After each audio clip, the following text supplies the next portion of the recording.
अस्सलाम वालेकुम दोस्तों, how are you All Solutions channel के साथ आपके सामने हाजिर हैं। ऑल सॉल्यूशंस चैनल को सब्सक्राइब कर दें, बेल आइकन प्रेस कर दें, फेसबुक इंस्टाग्राम ट्विटर पर लाइक फॉलो शेयर कर दें। पावर पॉइंट के सेशन में आपको वेलकम कहते हैं। पावर पॉइंट के सेशन में हम सबसे पहले स्लाइड मास्टर में स्लाइड मास्टर किस तरह यूज़ होता है, स्लाइड मास्टर में आप किस तरह एडिटिंग करते हैं वो हम सीखेंगे। स्लाइड मास्टर एक सिंपल सा ऑप्शन है और स्लाइड मास्टर एक ओरिजिनल ऑप्शन होता है जिसमें आप अपनी मर्ज़ी से थीम जनरेट कर सकते हैं और क्रिएट कर सकते हैं। और उसको क्रिएट करने के बाद जब आप इसे अपलोड करेंगे तो अपलोड करने के बाद कोई भी इसे एडिट नहीं कर सकता।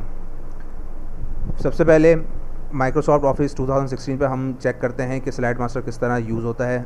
व्यू मेन्यू में जाएंगे, व्यू मेन्यू में जाने के बाद स्लाइड मास्टर में जाएंगे। स्लाइड मास्टर में जाने के बाद जब भी आप न्यू स्लाइड लेते हैं तो न्यू स्लाइड में ये आपके पास ऑलरेडी लेआउट जो है मौजूद होती है। इसी लेआउट में अगर आप चेंज करना चाहें तो वो चेंज कर सकते हैं। इसका साइज़ चेंज करना चाहें वो चेंज कर सकते हैं। यहाँ आपके पास डिफरेंट साइज़ आ रहे हैं। अगर आप बिज़नेस कर रहे हैं या अगर आपने कोई भी स्टार्टअप लिया है बिज़नेस का तो उसके अकॉर्डिंग जो है आप अपनी मर्ज़ी से बैनर का साइज़ भी होता है। यहाँ पे A4 का भी साइज़ होता है, A3 का भी साइज़ है, लेटर का भी साइज़ है। जो आप पोस्टर वगैरह बनाते हैं उसके अकॉर्डिंग जो है यहाँ पे साइज़ मौजूद है। तो उसके अकॉर्डिंग जो भी आप जो है यहाँ पे PPT जनरेट कर सकते हैं, क्रिएट कर सकते हैं। इसके अलावा जो टीचर या स्टूडेंट्स हैं वाइड स्क्रीन डिफ़ॉल्ट साइज़ होता है, उसके अकॉर्डिंग जो है PPT बनाई जाती हैं। ओके करेंगे। पोर्ट्रेट पे करना चाहें पोर्ट्रेट में कर दें, लैंडस्केप में करना चाहें लैंडस्केप में कर दें। Notes, handouts, outline, portrait, landscape दोनों ऑप्शन है, करना चाहें वो कर सकते हैं। इसके अलावा बैकग्राउंड स्टाइल हमारे पास ऑफिस 365 में ऑटोमेटिक जब वो बैकग्राउंड आपके वो जनरेट करके देते हैं तो आप अपनी मर्ज़ी से यहाँ से भी जनरेट कर सकते हैं। सॉलिड कलर लेना चाहें कलर ले सकते हैं, जो भी आप कलर लेना चाहें वो कलर ले सकते हैं। और ग्रेडियंट, उसी का ग्रेडियंट लेना चाहें ग्रेडियंट ले सकते हैं। आपके पास ग्रेडियंट आ गया, एक ग्रेडियंट आ गया, लीनियर फॉर रेक्टेंगुलर, जो भी आप लेना चाहें वो कर सकते हैं। वाइट करेंगे इससे भी हम यहाँ पे पिक्चर लेंगे क्योंकि हम कंप्यूटर की बना रहे हैं तो कंप्यूटर के अकॉर्डिंग जो है हम यहाँ पे पिक्चर, जो भी आपका सब्जेक्ट है उसके अकॉर्डिंग जो है पिक्चर डाउनलोड करके आप यहाँ पे पिक्चर ऐड कर सकते हैं। नाउ स्लाइड मास्टर में आपके पास click to edit master title style, ये आपके पास बेसिक बॉक्सेस होते हैं कि अगर आप कोई भी टाइटल ऐड करना चाहें तो वो आप कर सकते हैं। आप स्लाइड मास्टर में करें, विदाउट स्लाइड मास्टर करें, दोनों सेक्शन में ये ऑप्शन शो होते हैं। मीन्स कि आप दोनों सेक्शन में एडिटिंग कर सकते हैं। बट अगर आपने यहाँ से इसको डिलीट किया, डिलीट करने के बाद आपने अलग से इंसर्ट मेन्यू में गए, इंसर्ट मेन्यू में जाने के बाद आपने अलग से टेक्स्ट बॉक्स या कोई भी शेप आपने सेलेक्ट किया। सेलेक्ट करने के बाद उसमें अगर एडिटिंग करी आपने, और एडिटिंग करने के बाद आपने यहाँ से मास्टर स्लाइड को क्लोज़ किया तो देन आप वहाँ पे एडिटिंग नहीं कर सकते।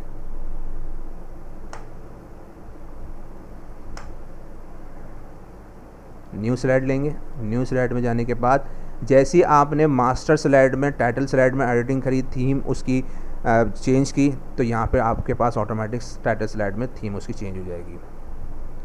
नाउ ये देखें, अब आप जो है यहाँ पे एडिटिंग नहीं कर सकते।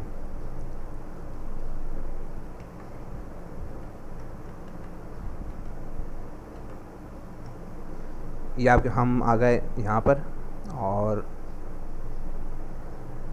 ये हम टाइटल स्लाइड में आ गए।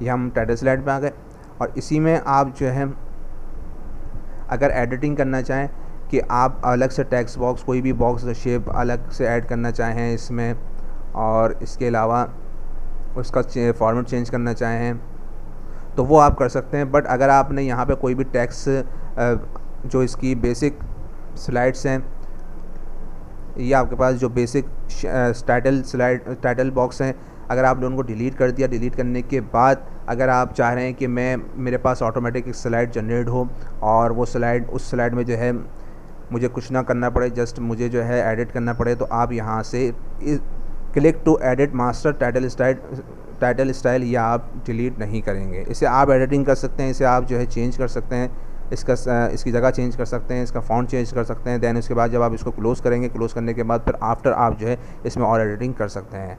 अदरवाइज़ मैं यहाँ पे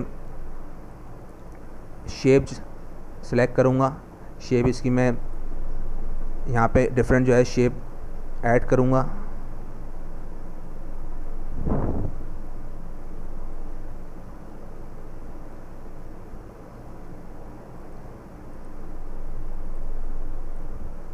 ये आपने ऐड कर दी, ये हमने ऐड कर दिए।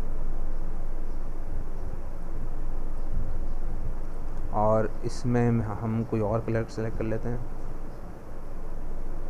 ये हमने कलर सेलेक्ट कर लिया। और इसी को अगर आप ट्रांसपेरेंसी कम करना चाहें तो यहाँ से आप ट्रांसपेरेंसी कम कर सकते हैं। ये आपके पास एक टाइटल स्लाइड ऐड हो गई है। अब टाइटल स्लाइड आपके पास जनरेट हो गई है। इसी के साथ साथ अब आपको एक ऐसी स्लाइड जनरेट करनी है कि जिसमें आप अपनी हेडिंग की डेफिनेशन लिखें। तो वो आप जो है डुप्लीकेट स्लाइड लें। डुप्लीकेट स्लाइड लेने के बाद सबसे पहले बैकग्राउंड स्टाइल में जाएं। यहाँ से आप कलर भी चेंज कर सकते हैं। इसका ये कलर थीम है, आप जो भी ऐड करना चाहें यहाँ से कर सकते हैं। फ़ॉन्ट जो भी इसका लेना चाहें वो ले सकते हैं। इफ़ेक्ट्स, डिफरेंट इफ़ेक्ट्स आ रहे हैं, आप डिफरेंट इफ़ेक्ट्स ऐड कर सकते हैं। थीम, अगर आप ऑलरेडी थीम में एडिटिंग करना चाह रहे हैं तो वो आप यहाँ से थीम ले सकते हैं। ये देखें, ये थीम आपने ऐड कर दी। और ये जैसे ही आपने थीम ऐड की है तो थीम ऐड करने के बाद बैकग्राउंड वैसे का वैसे ही रहा, जस्ट आपके पास थीम यहाँ पे ऐड हुई है। इसको हम सेट कर देते हैं।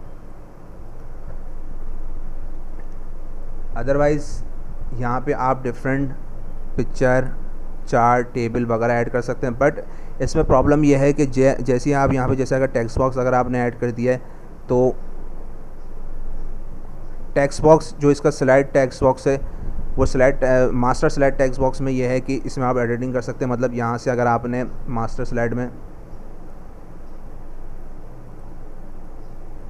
स्लाइड मास्टर में जो भी आप यहाँ पे ऑप्शन ऐड करेंगे, अगर आप पिक्चर का ऐड करना चाह रहे हैं कि मैं जस्ट बॉक्स ऐड कर देता हूँ, जैसे मैं यहाँ बॉक्स ऐड कर देता हूँ और इसको जब मैं क्लोज़ करूँ, क्लोज़ करने के बाद मेरे पास ये क्लोज़ करने के बाद मेरे पास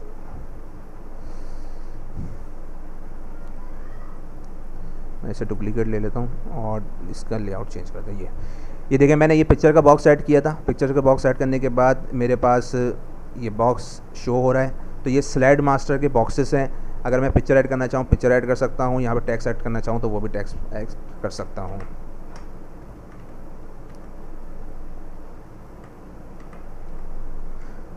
तो यहाँ पे ये आपके पास ऑलरेडी ऑप्शंस मौजूद होते हैं कि आप अपनी मर्ज़ी से कोई भी एडिटिंग करना चाहें, मतलब टेक्स्ट बॉक्स क्रिएट करना चाहें, अगर आप बॉक्स ऐड करना चाहें, पिक्चर ऐड करना चाहें तो आप यहाँ पे कर सकते हैं। और इसमें बेनिफिट फिर ये है कि आप यहाँ से इसकी फॉर्मेटिंग करें। जो मैंने फॉर्मेटिंग की थी वो फॉर्मेटिंग करने के बाद आप यहाँ पे इसको क्लोज़ कर दें। और क्लोज़ करने के बाद जैसे आप इसको क्लोज़ करेंगे देन आपको अलग से यहाँ पे जो है कोई भी बॉक्स ऐड करने की ज़रूरत नहीं पड़ेगी। नाउ ये हमारे पास फर्स्ट रिव्यू था स्लाइड मास्टर का। नेक्स्ट रिव्यू में हम आपको और इसमें एडिटिंग बताएंगे कि आप और क्या एडिटिंग कर सकते हैं। सेम टू सेम यही ऑप्शन आपके पास 10 में भी मौजूद होता है। व्यू में जाएंगे, व्यू में जाने के बाद स्लाइड मास्टर में जाएंगे, स्लाइड मास्टर में जाने के बाद जिस तरह आपने एडिटिंग वहाँ की है उसी तरह आप यहाँ पे एडिटिंग कर सकते हैं। थीम इसमें यहाँ पे डिफरेंट थीम्स हैं, खूबसूरत थीम भी हैं 10 की, और यहाँ पे आप अपनी मर्ज़ी से उसी थीम में एडिटिंग कर सकते हैं। 10 में कुछ खूबसूरत थीम्स भी हैं, या आप जो है यहाँ पे एडिटिंग कर सकते हैं।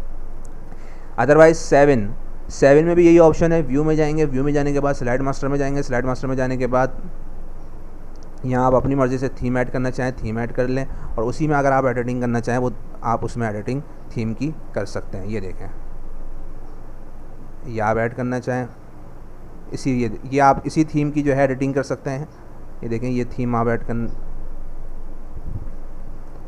या आप एक मिनट, या आप ये थीम की आप एडिटिंग करना चाहें तो वो भी आप कर सकते हैं।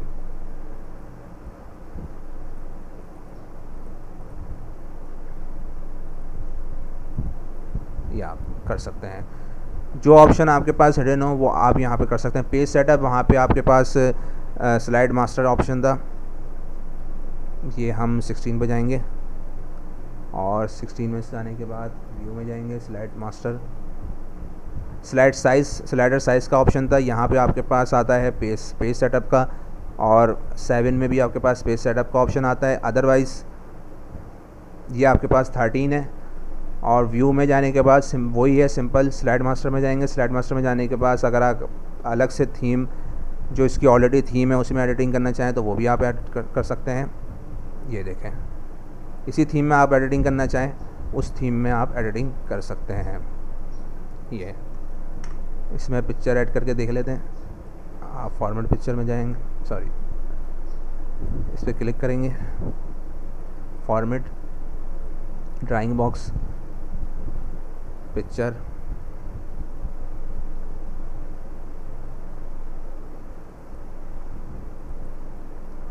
या आप यहाँ से एडिटिंग कर सकते हैं। सिंपल वही। और इसी के साथ जैसे ही आप इसको क्लोज़ करेंगे, क्लोज़ करने के बाद ये आपके पास सेक्शन हेडर की जो लेआउट है, जो आपने एडिटिंग की थी, वो एडिटिंग जो है यहाँ पे जनरेट हो गई। सेम टू सेम यहाँ पर भी है कि व्यू में जाके, स्लाइड मास्टर में जाके आप थीम सेलेक्ट करें, या अगर आप अपनी थीम जनरेट करना चाह रहे हैं तो वो भी थीम आप जनरेट कर सकते हैं। ये आपके पास थीम आ गई, ये देखें, ये आप इसमें एडिटिंग कर सकते हैं। नाउ उसके बाद अगर आप, मैं आपको एक और चीज़ बता देता हूँ, ये आपने Ctrl+C किया और यहाँ पे आपने पेस्ट कर दिया 16, और 16 की जो भी एडिटिंग मैंने 16 में की है, वो 16 की एडिटिंग जो है वो मैं 7 में इसको पेस्ट कर रहा हूँ।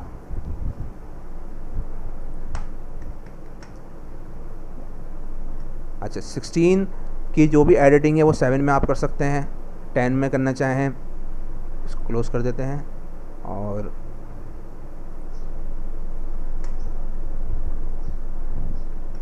आप 10 में भी कर सकते हैं।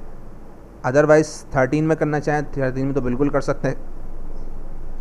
तो ये आपके पास स्लाइड मास्टर का ऑप्शन होता है। स्लाइड मास्टर के ऑप्शन में जाके आप अपनी मर्ज़ी से कोई भी एडिटिंग कर सकते हैं, और जब आप एडिटिंग करेंगे तो एडिटिंग करने के बाद ये आपके पास ऑटोमेटिक जो भी आपने एडिटिंग होगी वो हिडन हो जाएगी, कोई भी उसे चेंज नहीं कर सकता। नेक्स्ट वीडियो के साथ